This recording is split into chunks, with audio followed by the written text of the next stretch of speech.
Togo Info, le Togo à votre portée. Cargo en a parlé tout à l'heure. On se demande même si ce n'est pas cette internationalisation de la lutte qui serait le corps du pays au Togo. Les peuples sont en souffrance. Et il est clair pour tous les Togolais au moins que le Togo devient un laboratoire pour retourner au système monolithique.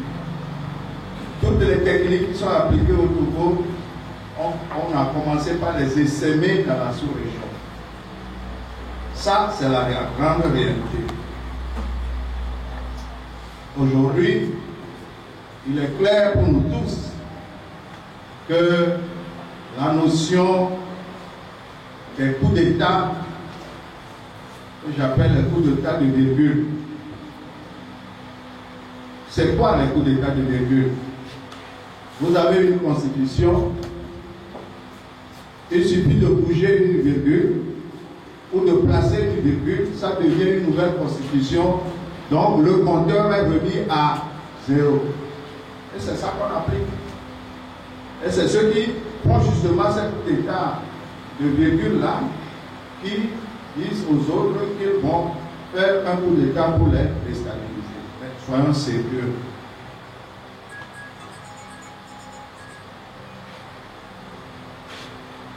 On m'a posé la question de savoir qu'est-ce qui a pu être dit au niveau du G5.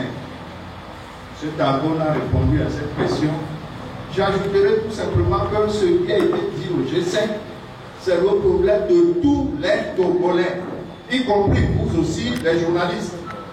Toute la société togolaise est menacée parce que nos libertés individuelles sont confisquées. Ce n'est pas pour rien que dans la constitution togolaise, on a prévu que si quelqu'un n'est pas d'accord avec quelque chose, il a le droit de manifester pacifiquement. Maintenant, si vous bloquez des gens qui ne peuvent pas manifester pacifiquement, ils vont faire quoi? C'est pour ça qu'on est allé au G5, pour faire le plaidoyer auprès de ces démocraties anciennes-là, en espérant qu'ils pourront parler à leurs partenaires du Togo pour qu'en fait les Togolais soient libres de manifester pacifiquement. Et bien voilà, on est sorti à peine de là, on nous dans la rue, une pratique d'une autre période, d'une autre époque. C'est incroyable. Et le comble, c'est qu'on nous dit aujourd'hui que Mme Adjamako Johnson, ma secrétaire générale, dont je suis l'agent direct, serait une personne violente, préparant un coup d'État contre le régime. Quelqu'un qui prépare un coup d'État fait une conférence de presse pour annoncer une manifestation.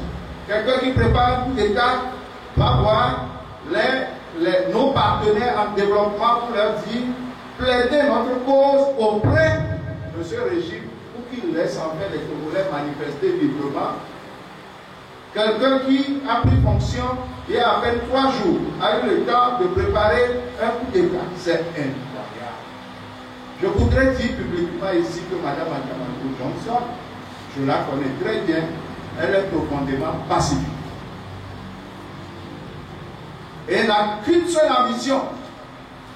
Et ceux qui ont l'habitude de lire, d'écouter, vous verrez que ce qu'on passe d'elle, mon combat, c'est pour l'avenir des enfants du Togo. Mon combat, c'est pour l'avenir merveilleux du Togo. Il n'y en a pas d'autre. Donc, on va l'embastiller pour dire qu'elle prépare un coup d'État. Nous avons dit que le mot est trop gros. Il est trop gros et est inacceptable pour nous. C'est une manière de la faire taire. Nous estimons que cette pratique-là, qui date de l'époque soviétique, d'embastiller les adversaires politiques à tout bout de champ en utilisant la justice, est une méthode faillie et éculée, et que le pouvoir togolais doit revenir pour, en de meilleurs sentiments, et libérer Mme Adjamako Johnson et M. Gérard Johnson. On a su en quelques jours que Mme Adjamako a commencé par gêner parce qu'elle parlait. Et ça, quand on fait les choses qui ne sont pas bonnes, on n'aime pas la publicité autour. C'est clair. Nous leur demandons solennellement et avec force et vigueur que nous voulons la libération de Mme Adjamako Johnson et de M. Gérard, car nous les connaissons.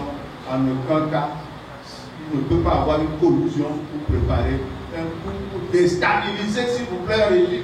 Vous savez ce que ça veut dire? Est-ce que nous réalisons ce que ça veut dire? Est-ce que nous avons conscience de ce que ça veut dire? Ce n'est même pas pensable. Ce n'est même pas pensable. Donc, Mme Adjamako ne veut que la liberté pour ce pays. Elle veut manifester pacifiquement et ce n'est pas une raison pour pouvoir l'embastiller. Nous demandons immédiatement leur libération sans condition. C'est ce que vient de dire le communiqué conjoint. Les gens ont dit, et la conférence de presse est après. Mais vous ne voyez pas qu'il y a un frémissement? Vous ne sentez pas un frémissement dans le pays? Chaque chose a son temps. Il y a un temps pour s'insulter et il y a un temps pour faire la paix. Nous disons qu'aujourd'hui, les Togolais sont prêts, et particulièrement les Togolais qui veulent faire la démocratie dans ce pays, sont arrivés à un niveau où le temps est venu de faire la paix. C'est une invite solennelle que nous leur adressons. Parce que ce qui est en jeu, ce n'est pas l'intérêt d'un groupe. Ce qui est en jeu, c'est l'intérêt de tous les Togolais. Parce que quel que soit le corps auquel vous appartenez, vous avez besoin au moins de la liberté de manifester. Donc ce frémissement qui fait que la déclaration n'est plus seulement une déclaration de la DRK, mais une déclaration qui commence par s'ouvrir est un frémissement et la presse se déclinera à travers cela. Mais nous souhaitons qu'on n'aille pas jusque-là. Nous souhaitons qu'on n'aille pas jusque-là. Et je sens, je sais que ceux qui sont en face de nous ne sont que nos frères qui, pour des raisons politiques, ont une posture aujourd'hui. Mais nous leur souhaitons de retrouver le bon sens. Nous leur souhaitons de renaître de nouveau, comme dirait quelqu'un qui nous a précédés dans le temps, renaître de nouveau pour comprendre qu'il est très important de construire dans la fraternité ce pays. Embastiller ses adversaires politiques en disant qu'on fait de la politique, nous pensons que ce n'est pas acceptable. Et pour nous, ce n'est pas négociable non plus. Donc, l'après-manifestation, l'après-conférence de presse trouve sa réponse dans l'élargissement. Et c'est quand on est ensemble qu'on est fort. Et c'est pour ça que nous disons, il y a un temps pour se quereller dans la famille, et il y a un temps pour faire la paix, et il y a un temps pour avancer. Et je crois qu'il y a d'autres parties.